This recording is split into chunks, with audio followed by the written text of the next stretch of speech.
আর আমি শ্রাবণী। প্রতিদিনের মতো আজও আমি এসে গেছি তোমাদের একটা গল্প শোনাতে।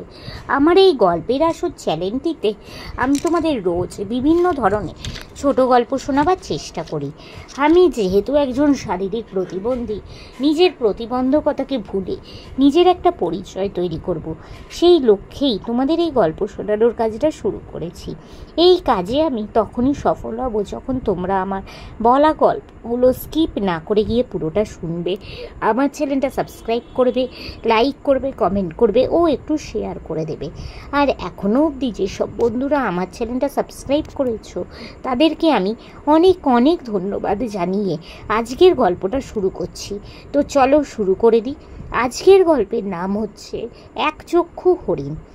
এক সময় এক বনে একটা হরিণ ছিল। কোনো একটা দুর্ঘটনায় তার একটা চোখ অন্ধ হয়ে গেছিল। সেই জন্য তার মনে খুব দুঃখ ছিল। তার কোনো বন্ধুবান্ধব ছিল না, সে একা একাই থাকতে ভালোবাসত। একদিন সে বনের এক নদীর তীরে ঘাস খেতে এসেছিল।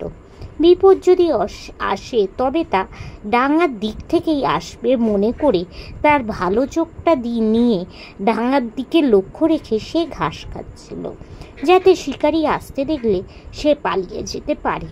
কিন্তু হরিণটি যা ভাবলো আর হলো আর এক। ভাগ্যের এমনি পরিহাস যে সেই সময় নদীর ওপর নৌকো করে একদল শিকারী যেতে যেতে হরিণটাকে দেখতে পেয়ে তার দিকে তীর মারল। অতএব হরিণটি শিকারীদের হাতে মারা পড়ল।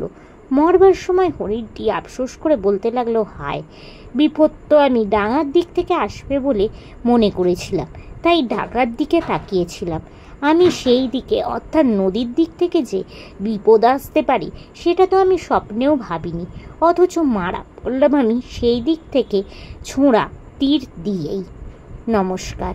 তো বন্ধুরা, আমরা এই গল্পটা থেকে কি বুঝতে পারি?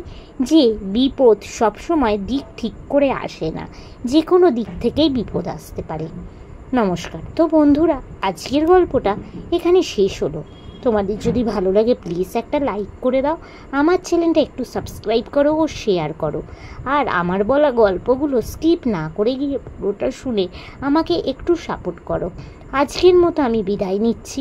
আবার আমি আগামীকাল চেষ্টা করব তোমাদের এরকমই কোনো একটা ছোট গল্প শোনাতে। আজকের মতো টাটা।